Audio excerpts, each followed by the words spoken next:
Hello friends, how are you all? I hope you all are doing well. আজিৰ মোৰ এই ডিছকাশ্যনৰ যি main purpose সেইটো হ'ল পৃথিৱীত যিমান মানুহ আছে সকলোৰে যাৰ ওপৰত যি আস্থা আছে, যিয়ে যাক বিশ্বাস কৰে, সেইটোত আমি কেতিয়াও সেই প্ৰতিপন্ন কৰিব নালাগে, সেইটোত আমি কেতিয়াও অহংকাৰ কৰিব নালাগে আৰু আমি কেতিয়াও ধৰ্মলৈ এই পৃথিৱীত কাজিয়া কৰিব নালাগে। পৃথিৱীত যি ধৰ্মৰে মানুহ হওক আমি সকলোৰে লগত মিলিজুলি থাকিব লাগে। এইটো মোৰ নহয়, এইটো আল্লাহ ৰব্বুল আলামিনৰ অৰ্ডাৰ। আল্লাহে কয় পৃথিৱীত যিয়ে যাক বিশ্বাস কৰে তুমি তাৰ লগত মিলিজুলি থাকিব লাগিব। মৰাৰ পিছত ইয়াত মই কি কৰিম সেইটো মোৰ কথা, কিন্তু ইয়াত পৃথিৱীত তুমি সকলোৰে লগত মিলিজুলি থাকিবই লাগিব। চ' আমি কেতিয়াও কোনো পলিটিকেল প্ৰেছাৰ বা বিভিন্ন কোনো প্ৰেছাৰত আহি আমি ধৰ্মলৈ কেতিয়াও কাজিয়া কৰিব নালাগে মানুহবোৰ, সেইটো আমি জনা বহুত দৰকাৰ। এবাৰ কি হৈছিলে, আব্দুল্লাহ উন্দুলুচি নামে এজন বহুত ডাঙৰ নলেজেবল মানুহ আছিলে, বুজুৰ্গ মানুহ আছিলে। তো তেখেতৰ মানে বহুত হাজাৰ হাজাৰ ষ্টুডেণ্ট আছিলে আৰু বহুত নলেজেবল আছিলে সেইজন মানুহ। তো এবাৰ কি হৈছিলে, সেইজন মানুহ ক'ৰবাত ভ্ৰমণ কৰিছিল নিজৰ সকলোবোৰ ষ্টুডেণ্টক লৈ, আৰু সেই ষ্টুডেণ্টবোৰৰ ভিতৰত জুনেইদ বাগদাদী ৰেহমতুল্লাহ আলাই, শিবলি ৰেহমতুল্লাহ আলাই, সিহঁতৰ নিচিনা ডাঙৰ ডাঙৰ আল্লাহৰ ৱলিবোৰো সিহঁতৰ গ্ৰুপত আছিলে। আৰু শিবলি ৰেহমতুল্লাহ আলাই কৈছিলে যে আমাৰ গোটেই টীমটো বহুত বৰকতৰ সৈতে আগুৱাই গৈ আছিলে আৰু আমাৰ গোটেই গ্ৰুপটো, গোটেই ষ্টুডেণ্ট আমি সকলোৱে এখন খ্ৰীষ্টান জনপদ দি আমি গৈ আছিলোঁ, মানে খ্ৰীষ্টান বসতি স্থল দি গৈ আছিলোঁ। তো এখন যেতিয়া আমি মৰুভূমি পালোঁ, সেই জেগাত আমাৰ পানীৰ বহুত অভাৱ হ'ল, মানে গোটেইখিনিত বালিয়ে বালি। তো অলপ দূৰত আমি দেখা পালোঁ যে কেইজনীমান ছোৱালী কুঁৱাৰ পৰা পানী উঠাই আছে, আৰু আব্দুল্লাহ উন্দুলুচি মানে সিহঁতৰ টিচাৰৰ চকু এজনী ছোৱালীৰ ফালে গৈছিলে, আৰু আব্দুল্লাহ উন্দুলুচিৰ সেই ছোৱালীজনীৰ ফালে দৃষ্টি পৰাৰ লগে লগেই গোটেই বডি লেংগুৱেজত এটা অপূৰ্ব পৰিৱৰ্তন দেখা গ'ল। আৰু অলপ দূৰ পিছত গৈ আব্দুল্লাহ উন্দুলুচি এনেকৈ মূৰ তলফালে কৰি না কাৰো লগত কথা পাতে, না খানা পিনা কোনো নাই। 3 দিন তেনেকৈ পাৰ হৈ গ'ল। সকলোবোৰ ষ্টুডেণ্ট এতিয়া চিন্তাত আছে যে সিহঁতৰ টিচাৰৰ কি হ'ল, না খানা খায় না কাৰো লগত কথা পাতে। তেতিয়া শিবলি ৰেহমতুল্লাহ আলাই অলপ সাহস কৰি কৈছিলে যে ছাৰ আপোনাৰ কি হ'ল, 3 দিন ধৰি না খানা খায় না কাৰো লগত কথা পাতে। তেতিয়া আব্দুল্লাহ উন্দুলুচিয়ে ক'লে যে মই আৰু এই গোপন বিষয়টো কিমান দিন গোপন ৰাখিম তোমালোকৰ পৰা। সেইদিন যে আমি আহোঁতে সেই ছোৱালীবোৰে যে কুঁৱাৰ পৰা পানী উঠাই আছিলে, আৰু এজনী ছোৱালীৰ প্ৰতি মোৰ দৃষ্টি গৈছিলে, আৰু তাইৰ প্ৰেম মোৰ ভিতৰত আহি গৈছে, আৰু এনেকুৱা আহি গৈছে তাইৰ প্ৰেম মোৰ ভিতৰত, গোটেই মোৰ অংগ প্ৰত্যংগত তাৰ বিষক্ৰিয়া যেন বৈ আছে মোৰ গোটেই বডিত।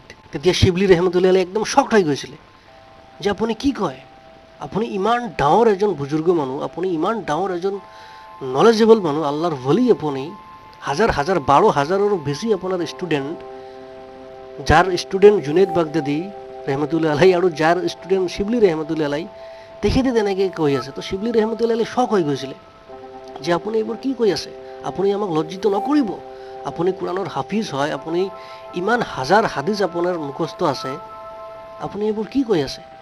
তেতিয়া আব্দুল্লাহ উন্দুলুচি কয় যিটো ভাগ্যত হোৱাৰ আছিলে এইটো হৈ গৈছে, এইটো মোৰ কণ্ট্ৰলত নাই, মোৰ ভিতৰৰ পৰা বিলায়তৰ যি নিদৰ্শন আছে সেইটো উঠাই লোৱা হৈছে, মোৰ ভিতৰৰ পৰা হৃদায়তৰ যি নিদৰ্শন আছিলে সেইটো উঠাই লোৱা হৈছে, মোৰ একো কৰাৰ। এতিয়া সকলোৱে কান্দা ষ্টাৰ্ট কৰিছিলে যে আমাৰ টিচাৰৰ কি হ'ল আৰু এইবোৰ কি কৈ আছে। ষ্টুডেণ্টো কান্দি আছে আৰু আব্দুল্লাহ উন্দুলুচিও কান্দি আছে, আৰু আব্দুল্লাহ উন্দুলুচি সেই জেগাখনৰ পৰা নাযায়, কয় মোৰ ইয়াৰ পৰা মই কেতিয়াও আৰু যাব নোৱাৰিম, মই ইয়াতে থাকিব লাগিব। তাৰপিছত শিবলি ৰেহমতুল্লাহ আলাই, জুনেইদ বাগদাদী ৰেহমতুল্লাহ আলাই আৰু সকলোবোৰ ষ্টুডেণ্ট নিজৰ নিজৰ জেগাত গুচি গ'ল। সিহঁত বাগদাদৰ পৰা আহিছিল। তো গৈ সকলোকে কয় যে আমাৰ টিচাৰ এনেকুৱা হৈ গৈছে।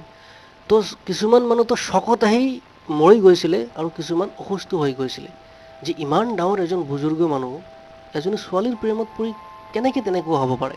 চবেই আচৰিত হৈ গৈছিল। তো 1 বছৰ পিছত যেতিয়া সিহঁতক একো ভাল নালাগে, তেতিয়া শিবলি ৰেহমতুল্লাহ আলাই সেই জেগাখনত গৈছিল য'ত আব্দুল্লাহ উন্দুলুচিক এৰি আহিছিল।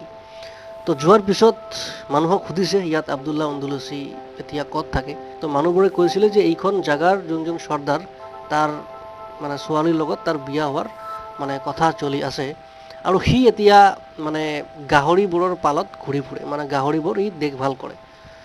শিবলি ৰেহমতুল্লাহ আলাই এইটো শুনি আৰু শ্বক হৈ গ'ল যে আমাৰ টিচাৰ এতিয়া গাহৰি লৈ ঘূৰি ফুৰে। তো কৈছিলে যে তেওঁ ক'ত আছে, কৈছিলে যে অমুক জেগাত আছে।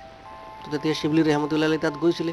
তো শিবলি ৰহমতুল্লাহ আলাই তাত গৈ দেখে যে আব্দুল্লাহ অন্দুলুচি খ্ৰীষ্টানৰ কাপোৰ পিন্ধি, খ্ৰীষ্টানৰ টুপি পিন্ধি গাহৰিৰ পালটোত মানে গাহৰিবোৰৰ দেখভাল কৰি আছে, আৰু হাতত যোনটো লাঠি আছিলে সেইটোত ভৰ দি তাত বহি আছে আব্দুল্লাহ অন্দুলুচি। তো গৈ চালাম দিছিলে, আসসালামু আলাইকুম, আৰু লাহেকৈ আব্দুল্লাহ অন্দুলুচি কৈছিলে ৱা আলাইকুম আসসালাম।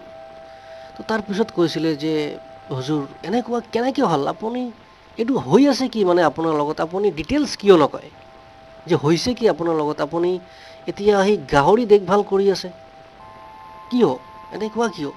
তেনেকুৱা অৱস্থা দেখি আব্দুল্লাহ অন্দুলুচি আৰু যোনবোৰ ষ্টুডেণ্ট আহিছিল চবেই কান্দি আছিলে, আৰু আব্দুল্লাহ অন্দুলুচিও কান্দি আছিলে আৰু কৈ আছিলে যে এইটো মোৰ কণ্ট্ৰলত নাই, মানে এইটো মোৰ কণ্ট্ৰলত নাই, মই একো কৰিব নোৱাৰিম, যি মোৰ ভাগ্যত আছিলে সেইটো হৈ গৈছে। তো শিবলি ৰহমতুল্লাহ আলাই, আব্দুল্লাহ অন্দুলুচি সকলোৱে কান্দি আছিলে, আৰু সিহঁতৰ কান্দা দেখি সকলোবোৰ গাহৰি কান্দি আছিলে। তো তাৰপিছত শিবলি ৰহমতুল্লাহ আলাই ইহঁত বাগদাদ গুচি গৈছিলে। তো যেতিয়া 3 দিনৰ ৰাস্তা অতিক্ৰম কৰিছিল শিবলি ৰহমতুল্লাহ আলাই, তাৰপিছত দেখে যে সিহঁতৰ আগত এটা নদী আছে, তাৰ পৰা আব্দুল্লাহ অন্দুলুচি গা ধুই উঠি আছে আৰু কৈ আছে আশ্হাদু আল্লা ইলাহা ইল্লাল্লাহু ওয়া আশ্হাদু আন্না মুহাম্মাদুৰ ৰাছুলুল্লাহ।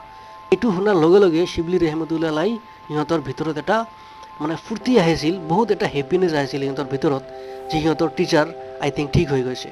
তাৰপিছত শিবলি ৰহমতুল্লাহ আলাই বহুত ৰিকুৱেষ্ট কৰিছিল যে হুজুৰ হৈছে কি কওকচোন, যে আপোনাৰ এনেকুৱা কেনেকৈ হ'ল, আপুনি ইমান ডাঙৰ বুজুৰ্গ মানুহ আছিলে, কেনেকৈ আপোনাৰ এনেকুৱা হ'ল? তেতিয়া আব্দুল্লাহ অন্দুলুচি ডিটেইলছ কৈছিলে যে সেইদিন যে আমি খ্ৰীষ্টান বসতিস্থল দি আহি আছিলোঁ, তো তাত কিছুমান মূৰ্তিশালা আছিলে য'ত মূৰ্তি বনোৱা হয়, ঠিক আছে। তো মই সেইটো দেখিছিলোঁ, আৰু মোৰ ভিতৰৰ পৰা এনেকুৱা মানে মোৰ ভাৱ আহিছিল যে আৰে কেনেকুৱা মানুহ ইয়াৰ, আল্লাহক এৰি মূৰ্তি পূজা কৰে, আমি হ'লোঁ তৌহিদপন্থী, আৰু ইহঁত গাইৰুল্লাহ পূজা কৰি আছে, যি হাত দি বনাইছে সেইটোকে পূজা কৰি আছে, সেইটো মই মনে মনে ভাবি আছিলোঁ। আৰু তেতিয়া আকাশৰ পৰা এটা আৱাজ আহিছিল যে ইমান কাৰো ব্যক্তিগত সম্পত্তি নহয়, ইমান কাৰো পৈতৃক সম্পত্তি নহয়, মই যাক বিচাৰোঁ তাকেই ইমান দিওঁ, আৰু মই যাক নিবিচাৰোঁ তাক মই ইমান নিদিওঁ, এইটো যদি তুমি বিশ্বাস নকৰা এতিয়াই মই তোমাক প্ৰমাণ দি দিম। সেইটো কোৱাৰ লগে লগেই মই অনুভৱ কৰিলোঁ যেন মোৰ ভিতৰৰ পৰা এটা পাখি উৰি গ'ল, আৰু বাস্তৱত সেইটোৱে ইমান আছিলে, আল্লাহ মোৰ ভিতৰৰ পৰা ইমান লৈ গৈছিল।